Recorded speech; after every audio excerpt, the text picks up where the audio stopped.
Então agora, pessoal, nós vamos falar sobre um tema intitulado Crise de Autoridade, Feminismo e Ideologia de Gênero.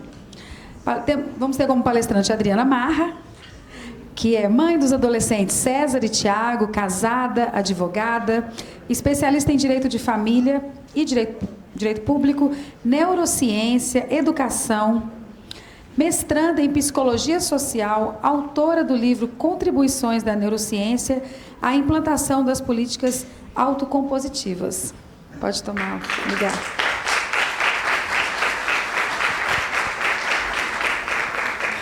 Também irá compor esse painel Ana Paula Felipe. Seja bem-vinda. Ana Paula é pós-doutora e doutora em Direito, mestre em Ciências Jurídicas e Sociais, diretora de Investimento Social do Servas, ex-coordenadora geral de Estudos, Pesquisas e Avaliação da Secretaria Nacional da Família do Ministério da Mulher, da Família e dos Direitos Humanos, professora, pesquisadora de pós-doutorado em Justiça Administrativa, mediadora de conflitos, facilitadora restaurativa com experiência e desenvolvimento de pesquisas, especialmente nas áreas de família e direitos humanos. E o nosso... Uma salva de palmas, por favor. Um rico currículo. E o nosso amigo Diego Hernandes, para compor também esse painel. Diego de Jesus Hernandes é formado em Ciências da Comunicação, jornalista, trabalha para a Política Network, esse inglês você vai falar depois, um dos fundadores da Rede Estadual da Ação pela Família, do MOVA, Movimento de Valores pelo Brasil, e da Associação Guardiões. Uma salva de palmas também para ele. Nosso tempo está mais acelerado. Então, com a palavra, vocês vão fazer a gestão aí conforme mais adequado. Tá. Eu acho que eu vou...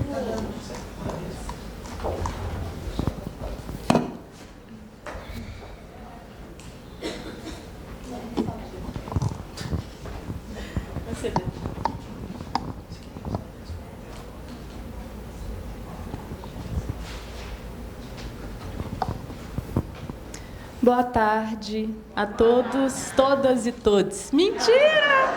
Brincadeira, só para acordar. É o soninho depois do almoço. Só para todo mundo acordar. Brincadeira, hein?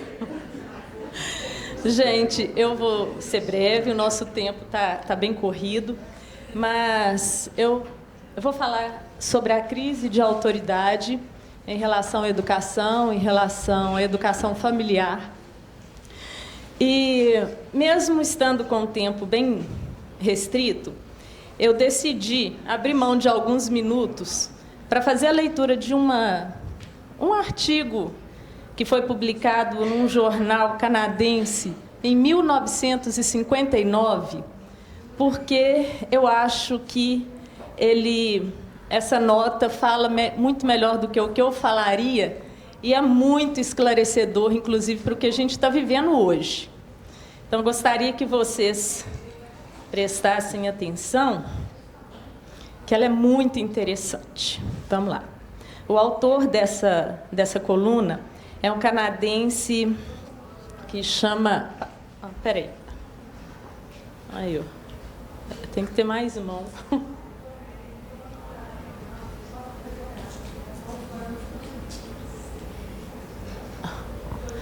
Coluna do escritor Gregory Clark, no jornal Toronto Star. A fonte está ali e é esse livro aqui. Vamos lá. Se eu fosse um agente comunista na América com milhões de dólares para gastar anualmente, eu não os desperdiçaria subornando servidores públicos para obter segredos de Estado.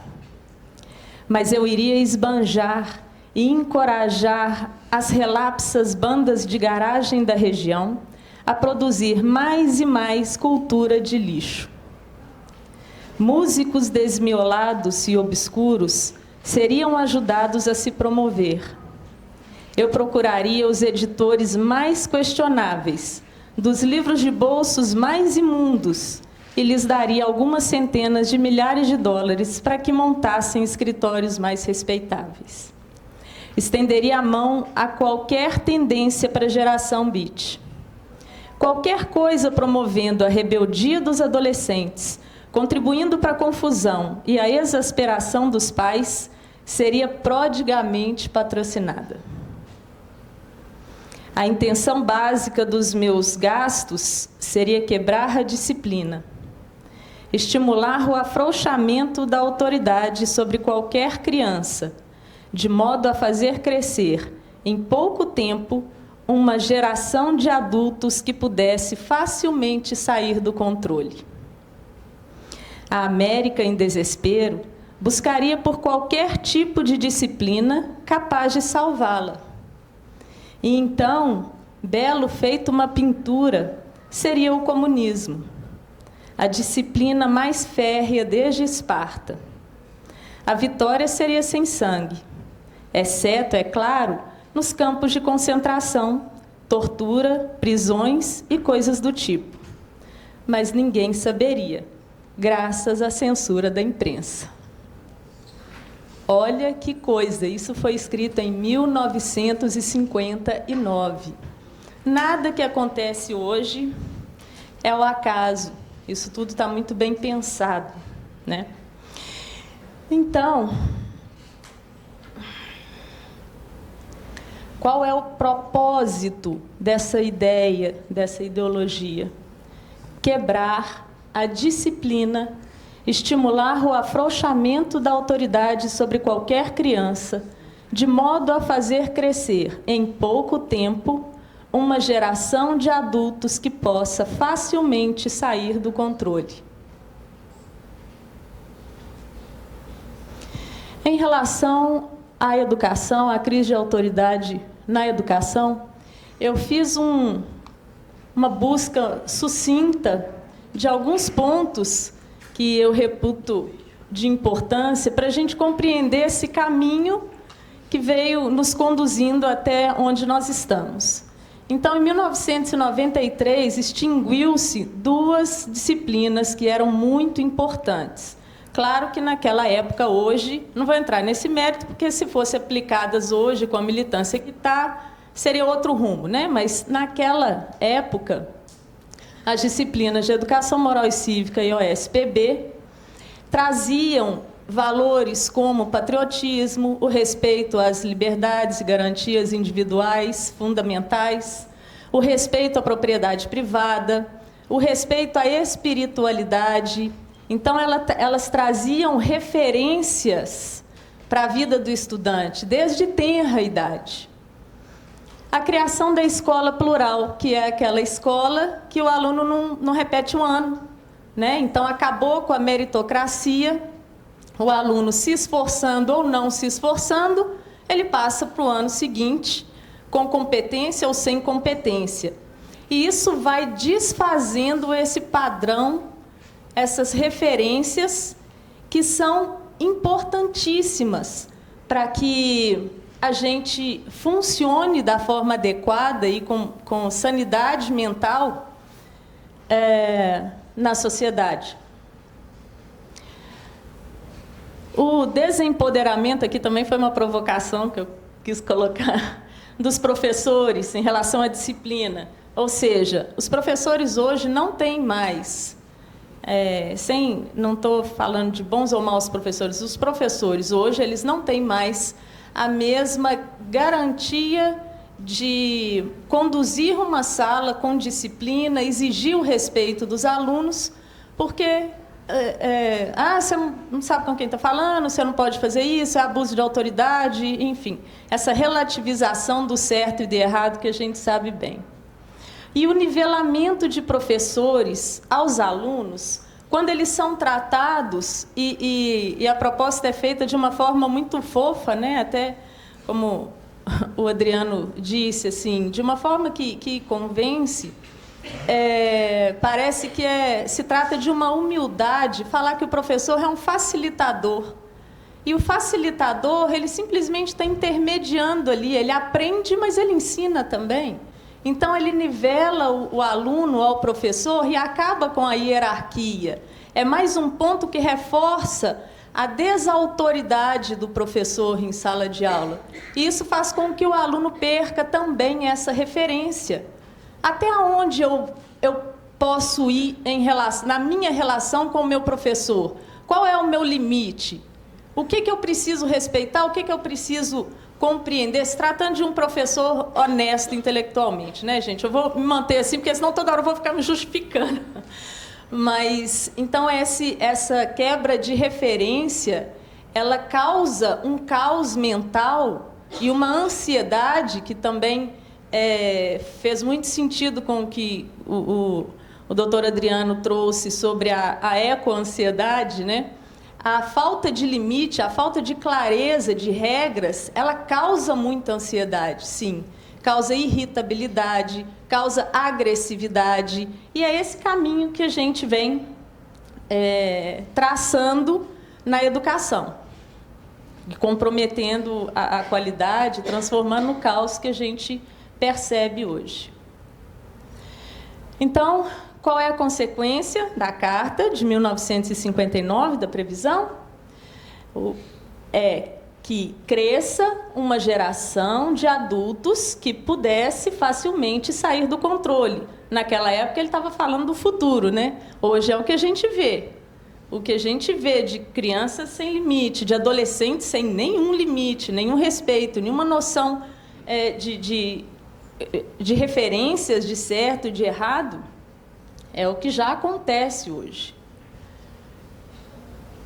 Em relação à paternidade e à maternidade, que a nossa missão, eu entendo, é conduzir os nossos filhos de forma que eles, e da melhor forma, dentro das nossas capacidades, que eles se tornem adultos de bem, respeitáveis, respeitadores, comprometidos com a sociedade, educados, felizes, né, que contribuam com o mundo. E hoje em dia a gente vê uma relação, num quanto muito significativo, dessa falta de entender, de se compreender o papel do pai e da mãe como educador daquela criança e do adolescente, muitas vezes porque eles se sentem culpados, porque ficam muitas horas, o dia inteiro, às vezes, sem ter contato com a criança ou com o adolescente. Quando tem, compensam essa ausência, esse sentimento de culpa com um excesso de permissividade.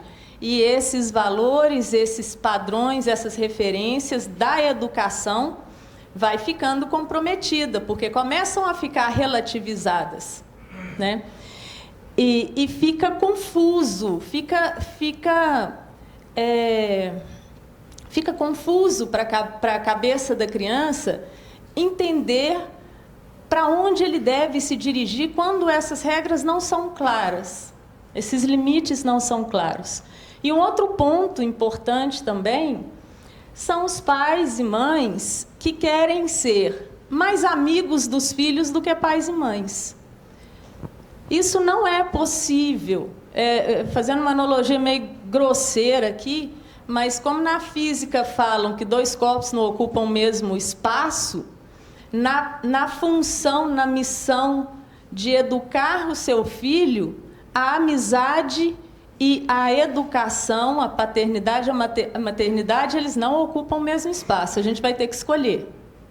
E eu não estou falando que a gente não deve ser amigo dos nossos filhos. Eu acredito que ela venha no momento certo. Mas para a amizade vir, a admiração precisa acontecer antes. E a admiração só vai acontecer se a gente cumprir o nosso papel, que é de sermos educadores. O que é educar? É nortear, é cortar os excessos, é direcionar.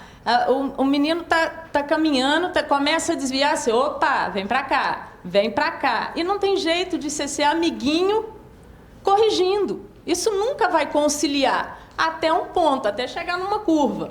A hora que chegar na curva, que ele tiver maturidade de compreender o que foi que a gente fez durante todos esses anos de dedicação, aquilo se torna admiração e aí a amizade vem. Mas a amizade nunca vai vir antes da educação, porque ele não vai não vai te admirar como pai. Ele sabe que a gente está ali como pai e mãe, porque a gente tem a função de pai e mãe. Não é de ser amigo. São papéis, são funções, que são diferentes. Em relação à neurociência, para respaldar um pouco mais cientificamente isso que eu estou trazendo, o cérebro, para ele funcionar bem, num estado ótimo, ele precisa de referência, ele precisa de padrão. O cérebro funciona como se ele estivesse cuidando, preservando a nossa sobrevivência o tempo todo. Então, quando a gente não encontra uma resposta para algum estímulo, ele liga todos os sistemas de alarme e vai procurar essa resposta com rapidez, porque ele entende que a gente está correndo risco de vida. Então, na educação familiar, em primeiro lugar, em segundo lugar, na educação escolar, se a criança e o adolescente não consegue perceber regras claras, limites claros, o cérebro dele vai funcionar num estado de alerta o tempo inteiro. Ele vai testar os pais o tempo inteiro, e se há essa permissividade, ele vai continuar testando, e isso é muito ansiogênico, é muito. Isso desenvolve crises de ansiedade, de irritabilidade, de agressividade. Então, além de tudo o que eu falei da maternidade, da paternidade, da educação para os professores, é uma questão de saúde mental definir com clareza as regras, as consequências e cumprir, e não relativizar isso. Porque quando a gente tem essa clareza na educação dos nossos filhos, a gente entrega segurança, sensação de segurança, confiança, tranquilidade. É o oposto dessa crise que a gente nunca viu antes. Claro que tem diversos motivadores, mas de ansiedade, depressão e outras coisas piores, como a gente tem visto hoje em dia. Eu não tenho dúvidas nenhuma que está intimamente relacionado com essa falta de limite. E como, voltando à carta, né, que o propósito é criar adultos que que percam facilmente o controle, eles estão cumprindo essa agenda. Eu não tenho dúvida nenhuma. E cabe a nós, a partir desses conhecimentos que a gente está adquirindo com todas essas brilhantes palestras aqui, aplicar dentro das nossas possibilidades esses conhecimentos. Então, já falei, a missão de pai e mãe é orientar, nortear, mostrar o caminho. Não é à toa que a menoridade vai até os 18 anos, até os 17 anos e tanto, né? Como eu estava comentando até com o Diego, meu amigo, ontem, a gente não é peixe que nasce e sai cada um para o seu lado, a gente precisa de mãe e pai para orientar. Então, ficou desconfigurado aqui.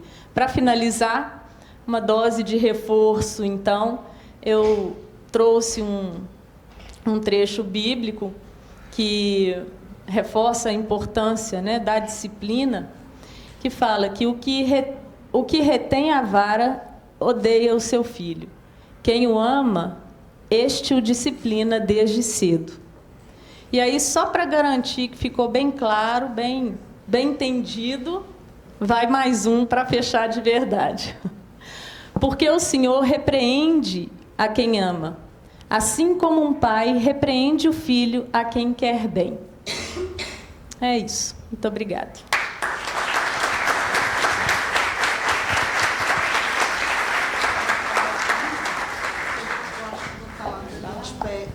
Como boa professora, deixa eu marcar mais ou menos. Como boa professora, eu vou preferir falar de pé.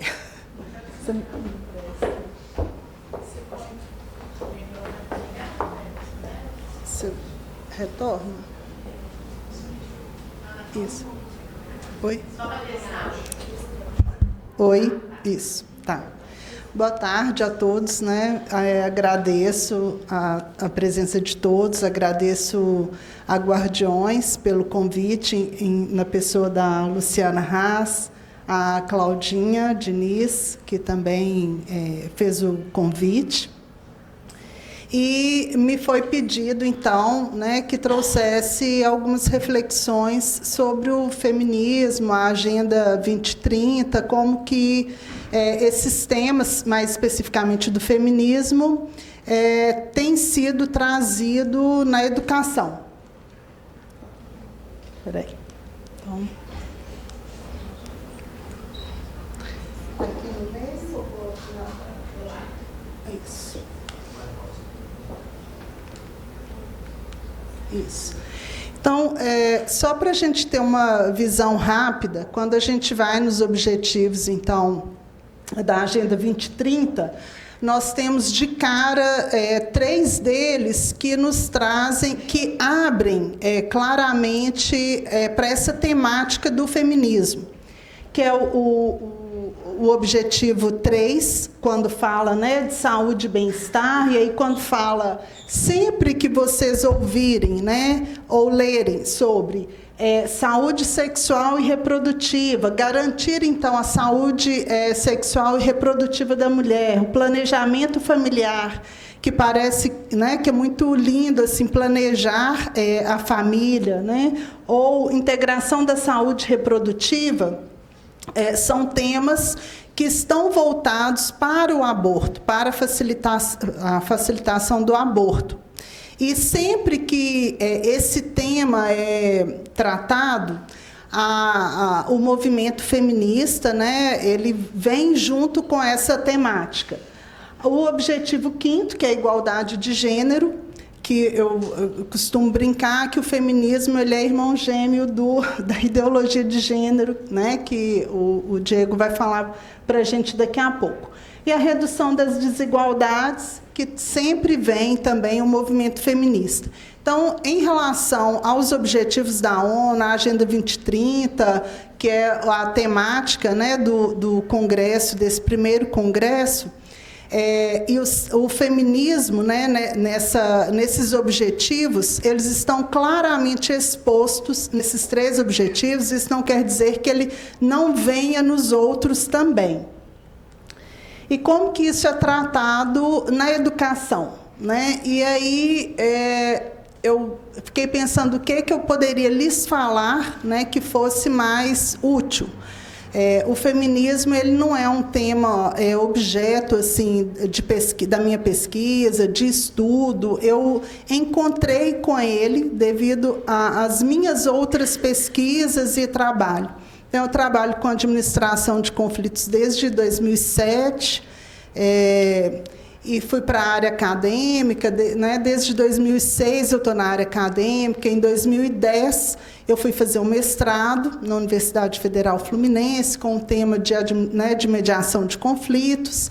E quando eu estava desenvolvendo a minha dissertação, eu comecei a trabalhar com conflitos de violência doméstica e familiar contra a mulher.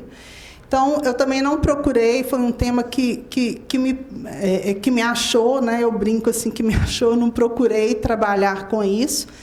E através, então, e esse virou um tema da minha pesquisa de doutorado e de pós-doutorado. Então, por caminhar academicamente, profissionalmente nessa temática, não tem como estudar isso sem passar pelo feminismo, não tem como trabalhar com isso sem entender o feminismo. E aí, então, a minha experiência com essa temática na educação, ela vem em 3 momentos. Eu acho até que, como pesquisadora, deveria ter vindo ali antes de mãe também, porque eu comecei a trabalhar com isso antes de ser mãe. E foi pesquisando, e foi como pesquisadora que esse tema entrou na minha vida. Então, mas seguindo uma ordem cronológica de como isso é abordado na educação, né? Então, vamos lá, como mãe. Então, o material que eu encontro na educação do meu filho, né, na escola, melhor dizendo, do meu filho. Então, isso é recorrente. Então, como que isso acontece? Isso vem de forma sutil, inicialmente, né, ali no início do Fundamental 1, na verdade, desde o infantil. Né? Então, no infantil se encontra muito isso nas aulas de arte, onde você trabalha, trabalhando a arte, aí você já encontra de cara com a Frida Kahlo. Então, que vem como referência artística para a criança. Né? E aí eu fico pensando, então, tudo aquilo que é referência para qualquer ser humano, seja criança ou adulto, você vai tendo aquilo como referência e não só como arte. Então, o que ela viveu, o que ela é como pessoa, o que ela teve como vida. Né? Então, isso passa a ser uma referência para a vida da criança, para a vida da pessoa, e aquilo se acostuma. Então, desde o infantil. E o feminismo na educação, assim como todos os temas, ele vai sendo ministrado de forma gradativa. Isso a gente encontra isso no material de forma gradativa. Ele vai ampliando não só o conteúdo, quanto a clareza, né, no conteúdo. Então, é bem sutil. Meu filho hoje está com 10 anos, está finalizando a 4ª série do Fundamental 1, e isso é muito claro. Né? Então, não existe uma disciplina específica, mas é muito ministrado em artes, é muito ministrado em português, né? Porque os textos trazem isso.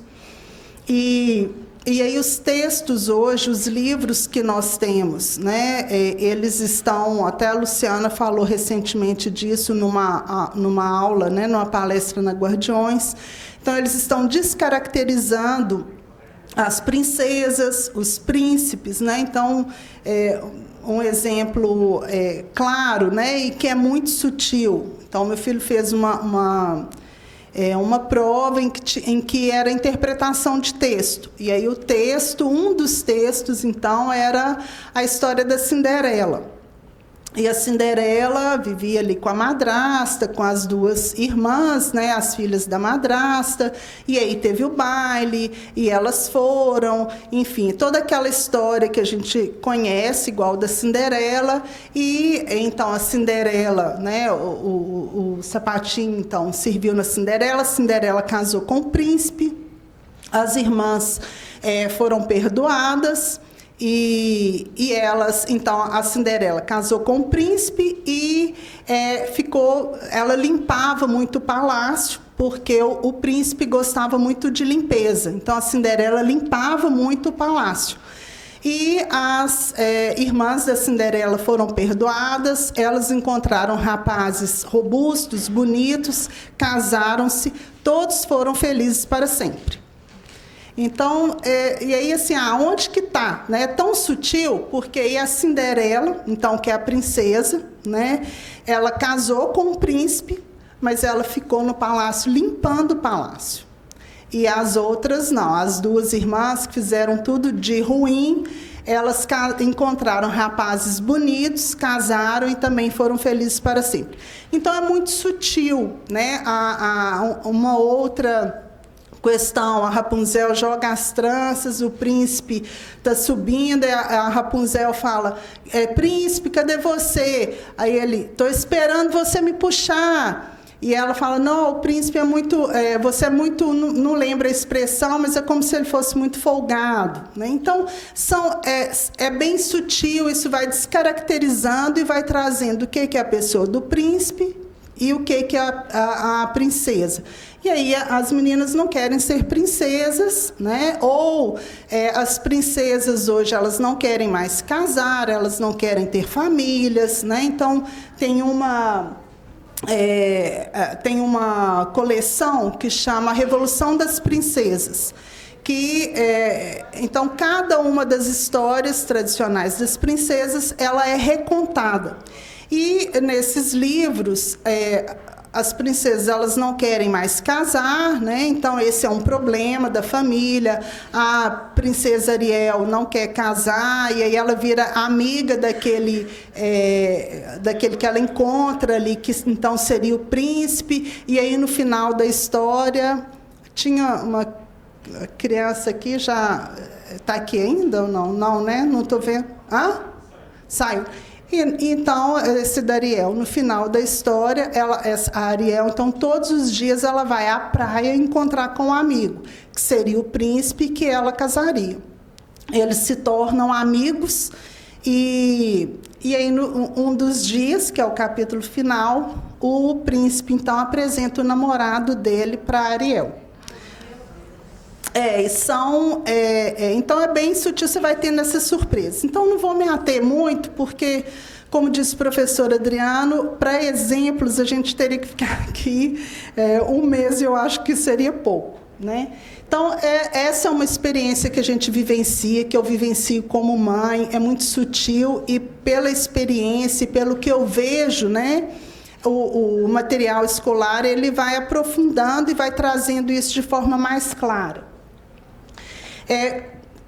Como pesquisadora, né, isso me levou a ser professora de mestrado e de doutorado. E aí, como professora, você encontra muitas dificuldades, né? E aí os alunos que chegam, eles já chegam doutrinados, e eles já trazem o tema de pesquisa deles, já é algo que eles querem defender e não pesquisar. Que é comum também, por quê? Porque quando a gente chega na área de mestrado e doutorado, que a gente chega para pesquisar, realmente você quer buscar algo que você acredita.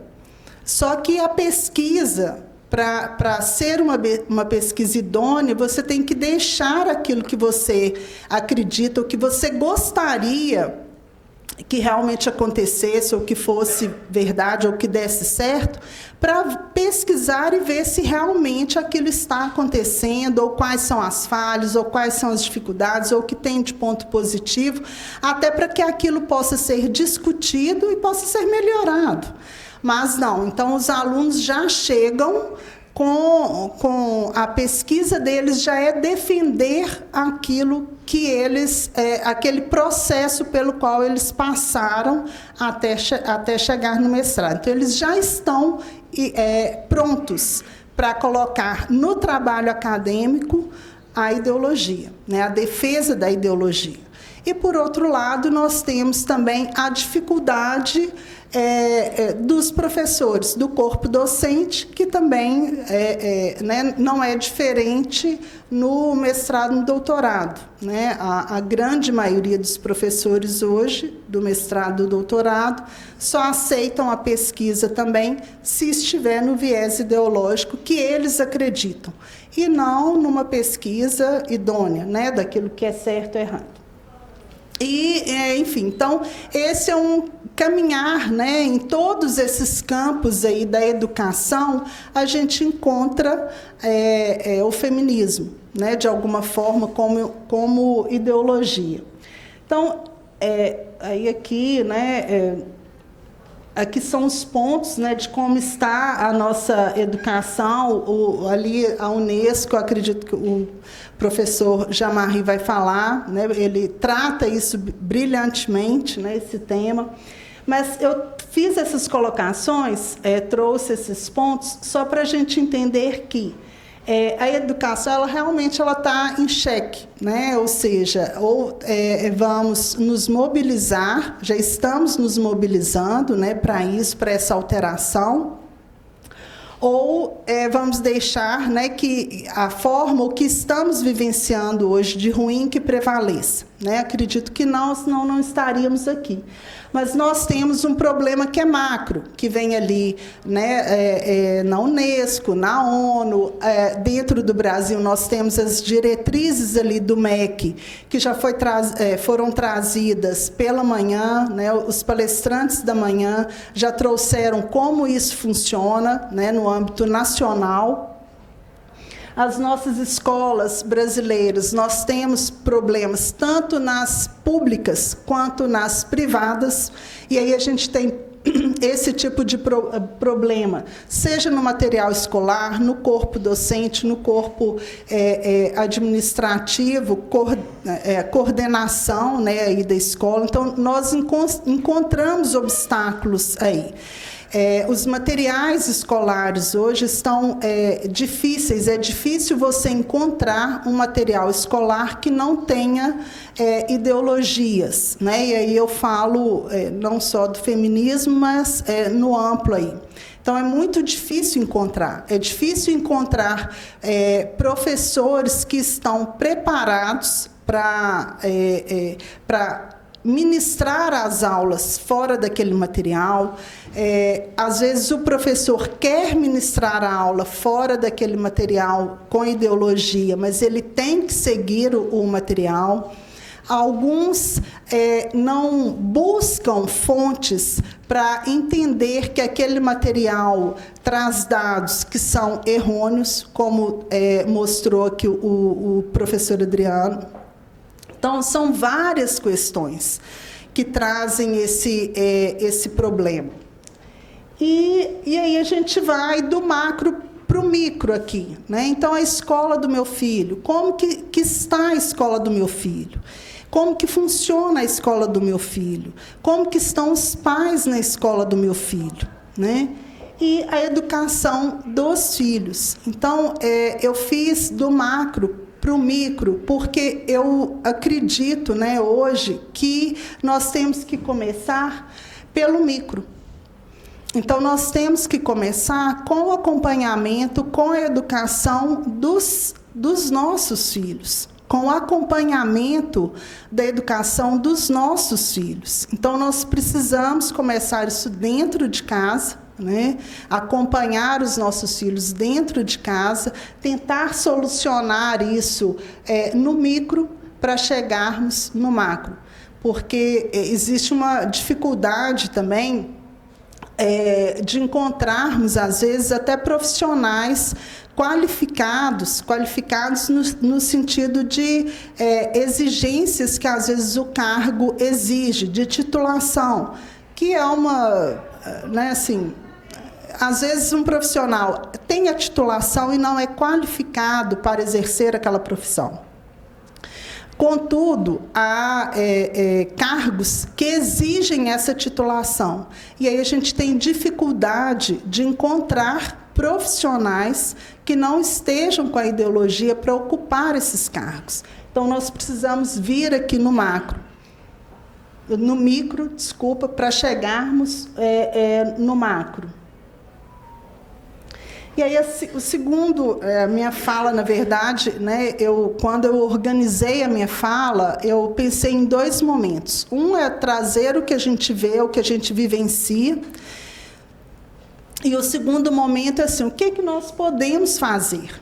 Né? Porque a gente sabe que isso existe, eu acho que hoje já está claro que existe, talvez a gente não tenha ciência de como existe, de como é apresentado nos materiais escolares, com os professores, mas a gente sabe que existe, né? Já se discute, já se fala isso claramente, que isso existe. Ah, mas tem muito pai que não sabe. Sim, tem muito pai que não sabe e não quer saber. Por quê? Porque quando a gente sabe do problema, quando você tem ciência do problema, você tem que buscar resoluções para aquele problema. Então, tem muitos pais que não sabem e não querem saber, né? Porque senão terão que tomar uma posição. Então, o que nós podemos fazer, né? Aqui são apenas sugestões, eu não tenho uma receita, né? Acredito que se tivéssemos, já estaríamos colocando em prática e já teríamos resolvido o problema. Mas são sugestões, são esforços que eu acho que cada um de nós podemos fazer para caminharmos juntos e para vencermos o que hoje nós não queremos para o nosso Brasil, para os nossos filhos, para as nossas famílias. Então, primeiro ponto, acompanhamento familiar.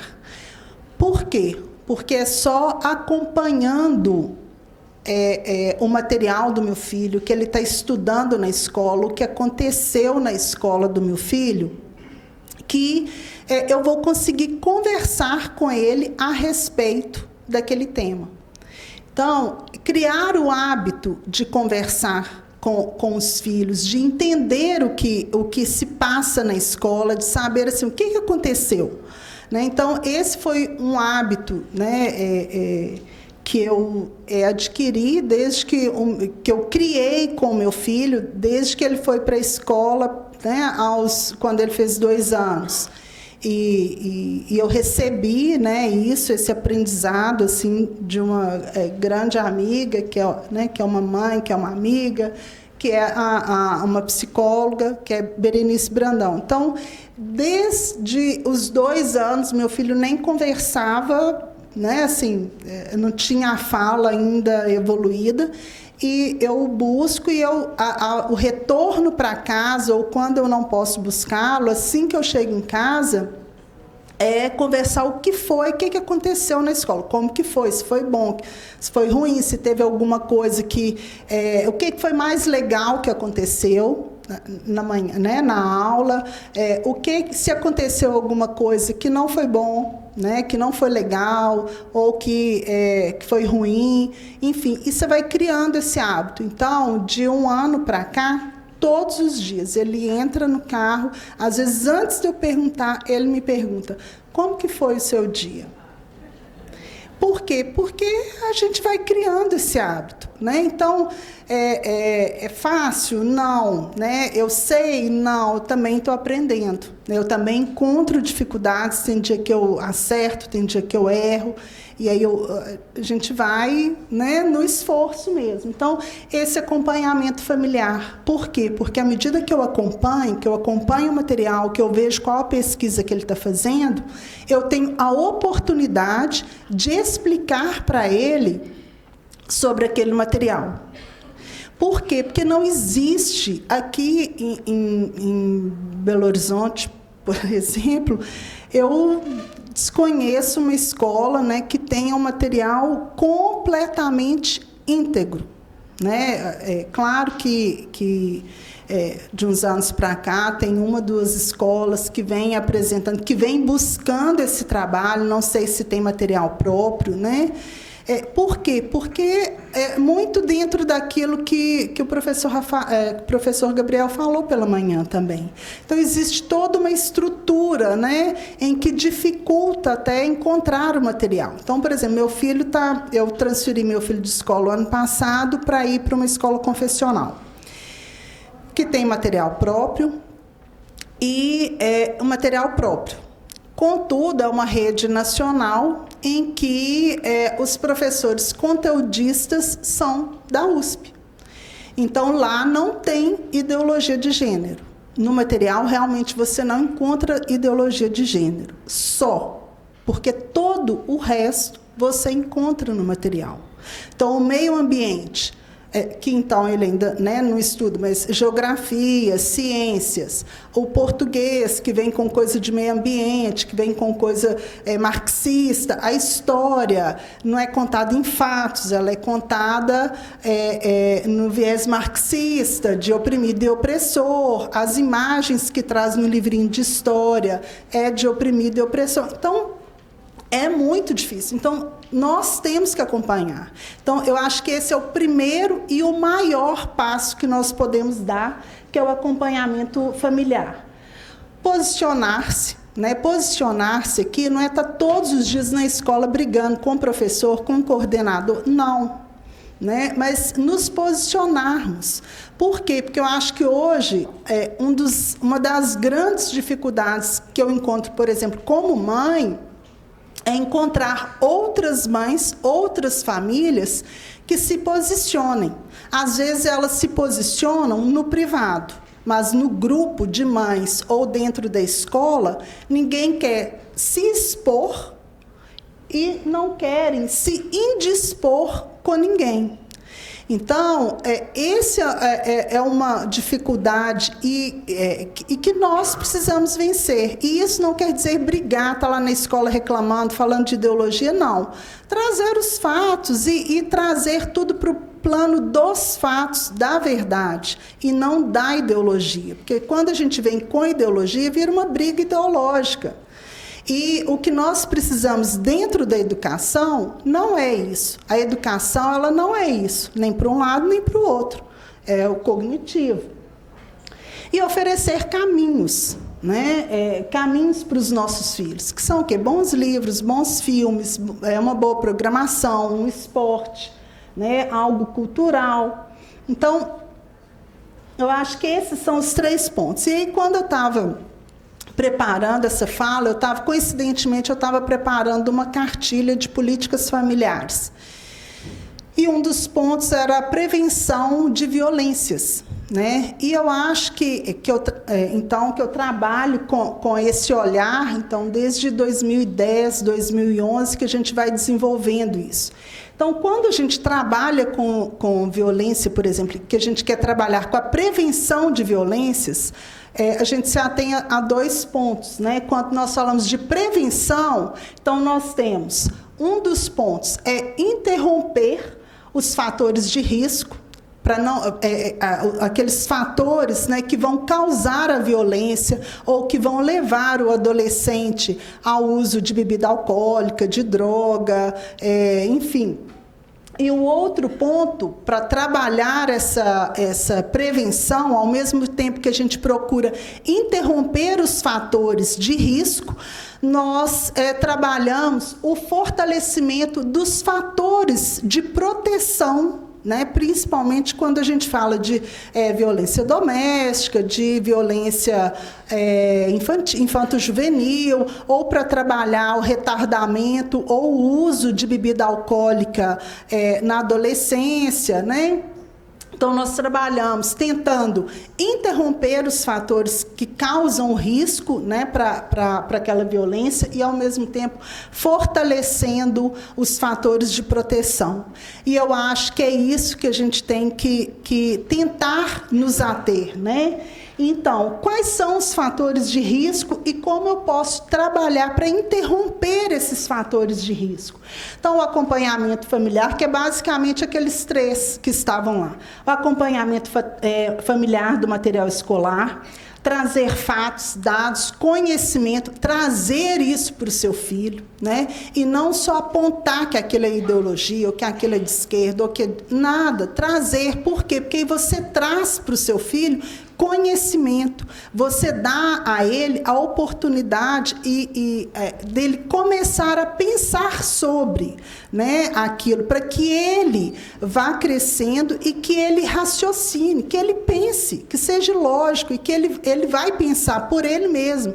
Esses dias, levando meu filho para a escola cedinho, e aí a gente abriu o vidro do carro e a gente mora numa área, num condomínio, e tem muitas árvores, assim, tem muita mata. E aí a gente falando do cheiro, tinha chovido, né? Aí ele virou para mim e falou assim: mamãe, esse negócio de meio ambiente é tão furado, porque olha para você ver o tanto de carro que passa aqui todos os dias. Se fosse assim, já era para ter matado esse tanto de árvore. Então, quer dizer, é um raciocínio. A criança, ele começa a raciocinar e, por si só, ele entende.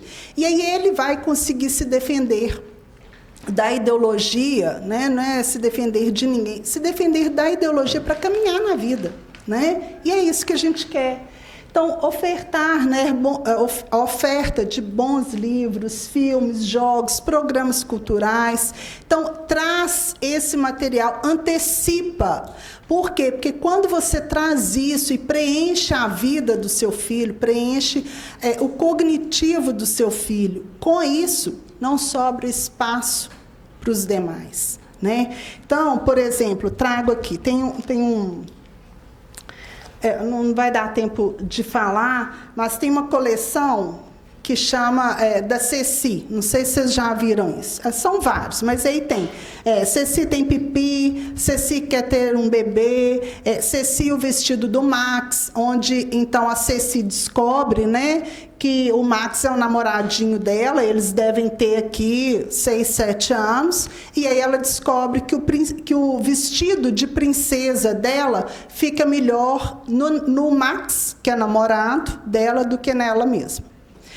Então, isso aqui é um processo, né? Isso aqui é ministrado para crianças, isso aqui é indicado por um programa que trabalha violência doméstica e familiar com as crianças na escola, devido à lei de 2021. Na verdade, esse programa ele é anterior à lei 14.164 de 2021, que alterou a lei de diretrizes, né, da educação, para incluir uma semana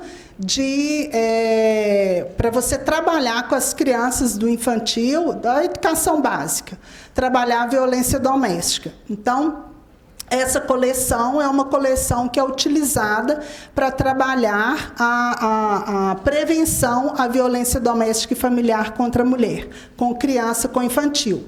Então, antecipe-se. Ao invés disso, trabalhe. Tem vários livros ali fora, eu dei uma olhada rápida. Todos ali são maravilhosos, né?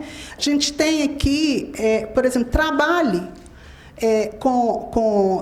Oferte isso, por exemplo, o livro da Leopoldina, de uma princesa. Então, você conta, é uma princesa que veio de longe, é uma princesa que é bilíngue, é uma princesa que teve proeminência política, né? É uma princesa que foi mãe.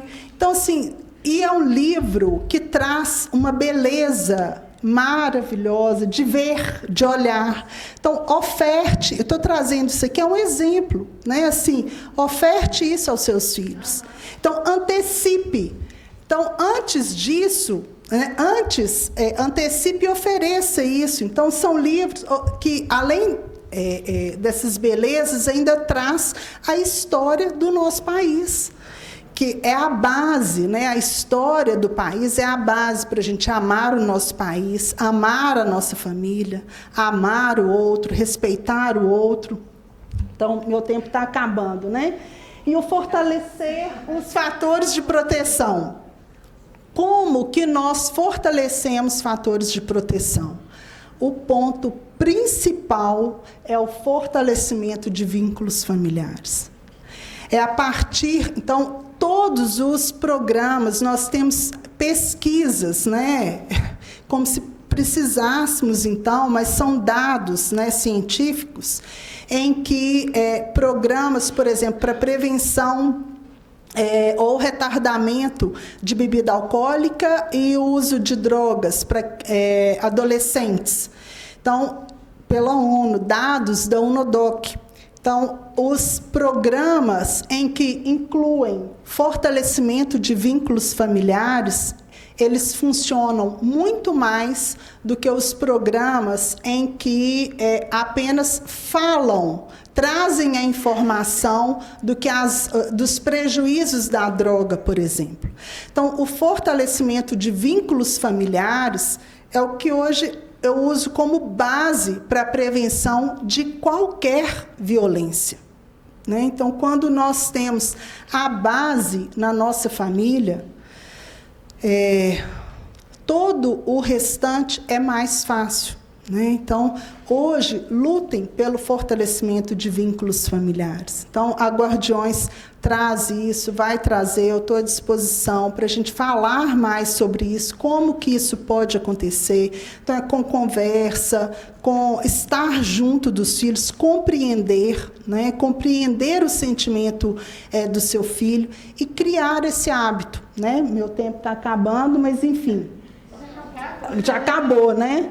Então, fortalecimento de vínculos familiares é a base para todo o resto, né? E antes desse fortalecimento de vínculos familiares, ou junto, né? Porque Jesus traz isso junto, oferte aos seus filhos, à sua família, os princípios morais, os princípios cristãos, né? Então, esse é o fundamento. Então, se antecipe, ofereça isso para o seu filho, preencha o cérebro do seu filho, o coração do seu filho com isso, né? Então, Jesus, ele é o caminho, ele é a verdade, ele é a vida. Então, todos os exemplos de respeito, de igualdade, nós encontramos nos princípios cristãos, né? Então, e junto com isso, fortalecimento de vínculos familiares. Sem a família, sem esse fortalecimento, nós não conseguimos vencer o restante, né? E aí os nossos filhos ficam entregues às ideologias que estão em toda parte, né? Eu agradeço mais uma vez, a gente corre, né? Espero que tenha sido útil. Obrigada. Você pode esperar?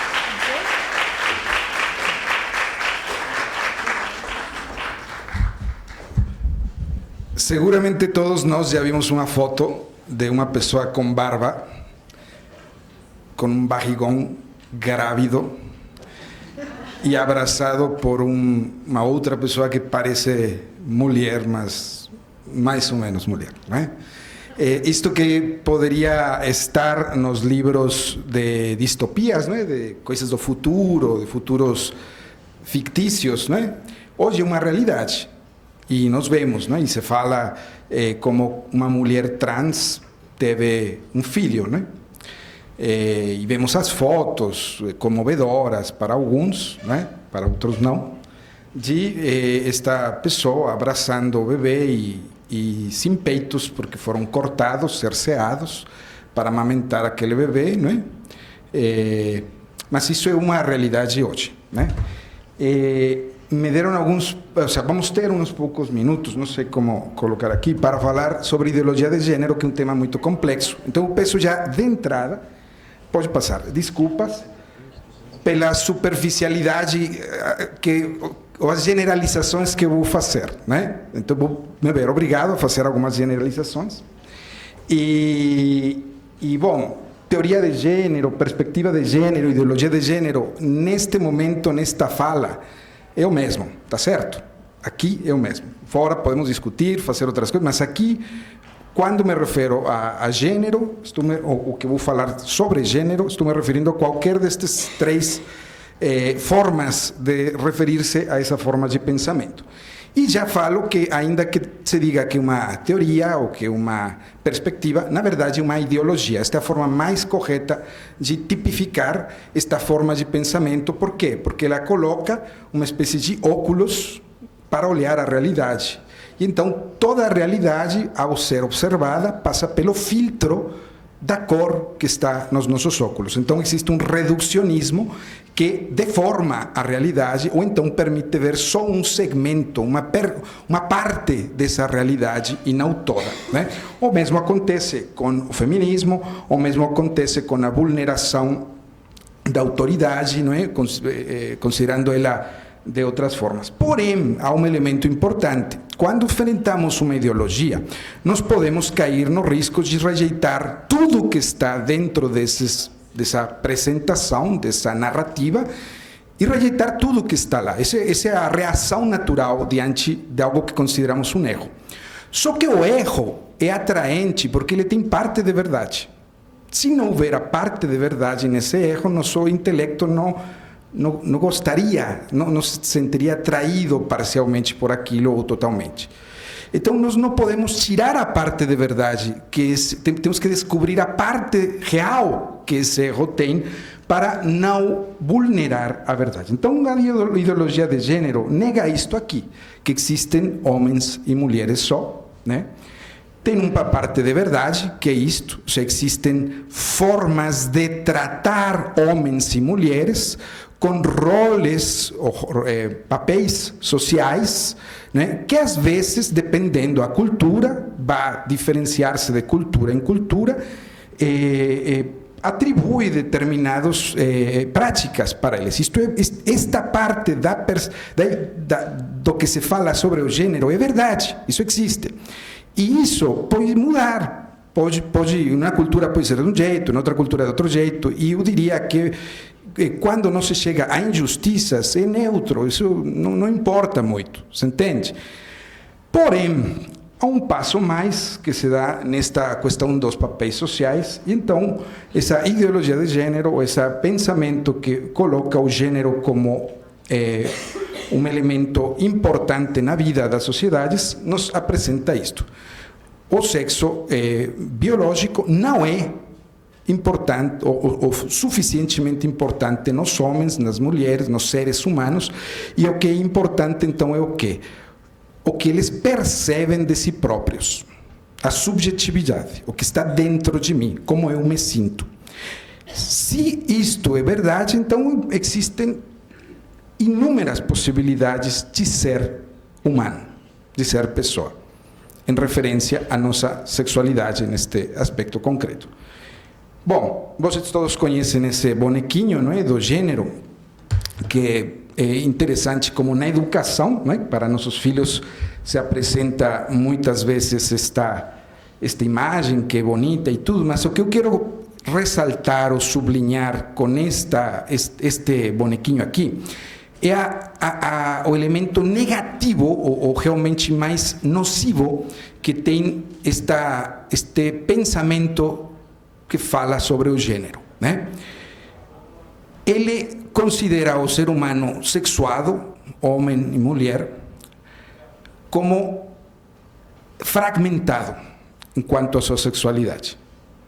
Então, existiria, quanto à sexualidade do homem, uma identidade de gênero, que é o que ele pensa ser, como ele se sente, como ele pensa que é, uma orientação sexual, ou seja, o desejo que ele tem por outros, e aí existem inúmeras possibilidades, supostamente, e o sexo biológico.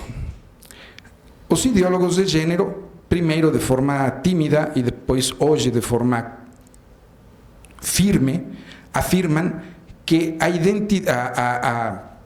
o sexo biológico não é, em absoluto, um elemento importante para você se definir como pessoa em sua dimensão sexual.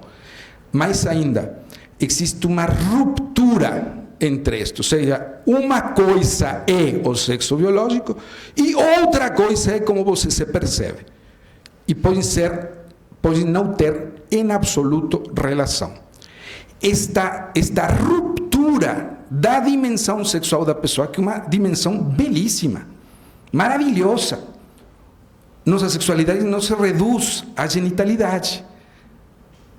Basta ler Adélia Prado para ver como uma mulher ama e um homem não consegue amar como ela diz que ama. Ou então um outro poeta que vocês quiserem, um homem como ama uma mulher e a mulher não consegue chegar àquilo, né? O Cântico dos Cânticos, por exemplo, é algo belíssimo em nós, que nos faz ser homem, pessoa humana, como homem ou como mulher. E que não estão opostos, que são complementares, que são um para o outro, e que se atem no trabalho. Eu tenho no meu trabalho 2 chefas, né? Na verdade é uma, mas as 2 agem como chefas diante de mim, né? Então, eu aprendi a complementar, porque tem elementos delas que são excelentes para a chefatura que elas têm, né? Então, só tenho Deus a quem me dobro, a minha esposa e depois as minhas 2 chefas. Pronto, acabou, né? Mas é uma complementaridade e não uma luta, você entende? A ideologia de gênero, ao insertar na visão, na experiência da sexualidade, uma ruptura, termina quebrando a pessoa. E, na verdade, o que vemos nós é o quê? Que se coloca a sexualidade como uma escolha, né? Ou seja, melhor dito, teu ser pessoa, como homem ou mulher, como uma escolha. A verdade é que ninguém escolhe isso. Você pode escolher como se comportar sexualmente, mas ninguém escolhe nascer com um genital no meio das pernas ou outro. Ninguém escolhe isso. Nascemos assim. Estas pessoas aqui, o grave problema que a ideologia de gênero apresenta, sempre houve pessoas que se sentiram confusas com sua identidade. Sempre. Sempre houve pessoas que sentiram uma atração para seu mesmo sexo. Sempre. Mas hoje, a ideologia tem gerado um ambiente que naturaliza algo que era uma exceção. E hoje se torna algo comum, natural, atingindo artificialmente alguns que não deveriam, por exemplo, ser atingidos por aquilo. E o mais grave de tudo isto é que vulnera, dilui a identidade da pessoa. E uma pessoa, qualquer uma, que não sabe quem ela é, para onde caminha, quem ela é, eu sou isto, vai andar pela vida caminhando de forma vaga, sem sentido, sem orientação, e isto provoca uma profunda dor. Estas pessoas aqui não são nossas inimigas, são vítimas. São vítimas de um passado de violência, provavelmente, são vítimas da ideologização nas escolas. Alguns dos que estão aqui sabem que desde 2015 combatemos a ideologia de gênero nos ambientes públicos em BH. E nunca ofendimos a nenhuma dessas pessoas. E muitas vezes encontramos nelas, quando dialogamos, seres quebrados, que não tiveram a graça que nós tivemos de ter famílias que nos acolheram, nos cuidaram e nos permitiram caminhar de uma forma serena, com autoridade que nos ampara. Então, eles não são nossos inimigos. Quem são, na verdade, nossos inimigos? Os militantes, os burocratas, que impõem esta ideologia, que querem colocar em nossos filhos esta visão de mundo, que contagiam aos nossos jovens com essas dúvidas que provavelmente não se planteariam, mas que se planteiam porque na adolescência muitas dúvidas surgem, e estas aparecem, e às vezes quem dá um colo, um abraço, um acompanhamento, não é quem deveria realmente te dar, né? Então, estamos diante de um desafio muito grave, porque já não é só a vulneração da autoridade e da figura masculina, não é só a dilusão do perfil e da natureza da mulher, sino a dissolução da identidade da pessoa. E então isto gera na pessoa uma atitude como se fosse uma ameba, sabe? Que pode ser moldada para qualquer coisa. Torna-se massa de manobra para qualquer coisa que você quiser.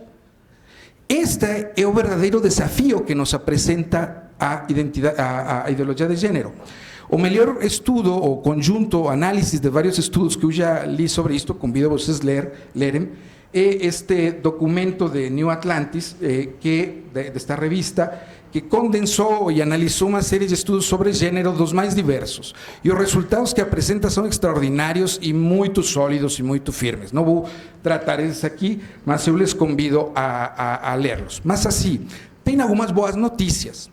Isto que parece estar difundido e ser parte predominante da nossa vida, hoje vemos muitas pessoas se comportando de uma forma que não deveriam, etc., ou gerando incluso em nossos filhos questionamentos. Existem algumas boas notícias que coincidem precisamente com o que a doutora Ana Paula colocou antes.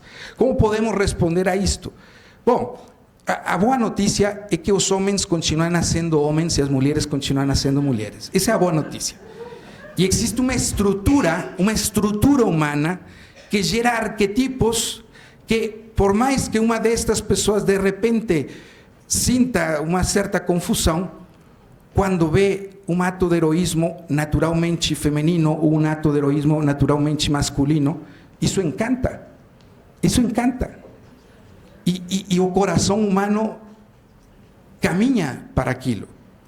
Então, essa é a primeira boa notícia, continuam sendo homens e mulheres. Segunda boa notícia, ainda nos transgênero, é um fake, porque o barbudo, barrigudo, que dá luz, não é um homem, é uma mulher que tem uma vagina e tem vulva, cortou os peitos, mas é capaz de procriar, porque um homem teve sexo com ela. Ainda que esse homem tenha a figura de mulher. Me dou a entender? Ou seja, existe uma estrutura que não pode ser destruída. Está ali, e isso joga a nosso favor. nós precisamos ser o que somos. Ser felizes. Você é homem e mulher. Isto parece uma tolice. E de fato é meio que uma tolice. Mas fique feliz de você ter a clareza do que você é. E viva isso com alegria. Com a alegria que Adela Prado fazia seus poemas, ou com a alegria de que vocês veem a um homem se comportando virilmente, não como macho, ou seja, como homem, pronto. E uma mulher, com sua feminidade. Mas ainda mais, somos pais. Sejamos pais, então, que é o que as duas palestrantes anteriores nos falaram. Se nós somos verdadeiros pais, somos a âncora que nossos filhos vão ter como amparo, ainda que não reconheçam, ainda que nos olhem mal, ainda que digam que você é o pior pai do mundo, no fundo do coração, quando você é pai com eles, fazendo o que um pai faz com seus filhos, ele no fundo, mais tarde ou mais perto, reconhece que ele é amado e que tem alguém que se preocupa por ele. E não temos por que, em forma alguma, duvidar disso. Precisamos então ser o que somos, homens, mulheres, felizes de serlo, fazendo piadinhas, se vocês quiserem, amando a complementaridade do outro lado, e ser os pais que devemos ser. Isto, alguém me falava, mas é que é muito difícil, e partilhamos, sim, muito difícil, ninguém vê às vezes a vida que temos com os filhos, sobretudo quando temos muitos filhos. Eu tenho 10 filhos, né? Com minha esposa, uma única esposa, né? Não cometo o erro de casar com duas, é uma, né? Porque duas já seria muito complicado. Isto parece idílico, mas é que essa é a verdade do que estamos vivendo, ainda que nossos olhos não consigam percebê-lo. O dia a dia nos oscurece o olhar, e nós vemos só trabalho, tarefas, demandas, mas no fundo, se olháramos com um olhar cristalino e transcendente, o que olharíamos seria isso. Então não podemos perder o olhar e precisamos ser o que somos. Segundo, para acabar, amar, amar, amar, amar, amar. E não nos cansar de educar, educar, educar, educar. Minha mãe até o dia de hoje me educa. Já chega, mãe, por amor de Deus. Minha esposa diz que eu sou capeta, que assim, escravo seu, o que é isso? Não, amar, amar, educar, educar. Pronto, acabou. Essa é nossa labor e não temos por que nos cansar de fazer isso. Hoje, quando terminem, cheguem na sua casa, a primeira coisa que façam, abracem a seu filho e digam, eu amo você, pronto. Acabou. E amar significa educar, significa colocar limites, significa às vezes fazer passar perrengues. Mas essa é a nossa labor. A arma mais forte que temos nas mãos é o amor. E qualquer um pode tê-la, se quer. E amor, não estou falando de florecinha, estou falando do ato de se entregar ao outro, de se dar a outro, de se gastar por outro. E que é o que faz um pai, e que é o que deve fazer uma mãe. Esses que vimos, muitos desses que vimos aí perdidos, às vezes não tiveram a graça de ter alguém que se doara por eles. Estamos nós, então, para lhes dar essa doação, se é que as circunstâncias nos permitem também. E, finalmente, olha que bonito, né? É isso que nos deve dar, né? O filho, trabalho, mais trabalho, é ok, é por eles que fazemos. E, por último, recuperar nosso lugar na sociedade, não ficar calados. Me desculpem, existem circunstâncias de prudência, ok? Não descarto elas. Mas a grande maioria de pessoas que acreditamos nestas coisas somos um bando de cobardes. Porque não nos manifestamos. E sabem que? Somos muitos mais dos que pensamos. Acabo de estar em um evento na ONU que tive a graça de organizar com minha chefe de trabalho, etc. E havia gente de todos os continentes, falando o mesmo que estamos falando nós.